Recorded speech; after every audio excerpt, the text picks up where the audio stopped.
They say the last train of the night is for the desperate and the damned, but I never believed that, until last night, when the subway doors groaned shut behind me at 12:47 a.m. The air inside was so cold it felt like it was scraping my skin raw, and the lights flickered just enough to make the faces around me blur and twitch in the shadows.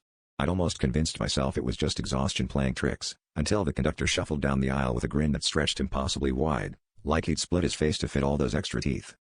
He stopped in front of me, gloved hand outstretched, and asked for my ticket. I laughed, thinking he was joking. Nobody checks tickets this late. But his fingers curled, and his smile didn't falter. "Your ticket. You bought it already," he whispered, and in his other hand, something glinted, a small slip of paper with my name, written in a script I didn't recognize.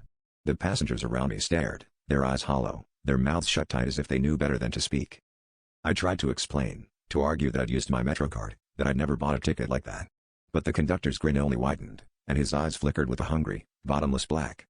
"You boarded after midnight," he said, voice echoing off the metal walls, "and after midnight, every ride is paid in full." He pressed the ticket into my palm, and it burned cold against my skin, like holding a piece of dry ice. By the time I looked up, the train was empty but for me and him, the windows blacked out and the city lost somewhere far above. I tried to stand, but my legs wouldn't move. The conductor leaned in, breath sour with secrets, and whispered, "No returns." The train kept moving, deeper and deeper, and I realized the cold wasn't from the night, it was from all the souls who'd never found their way back.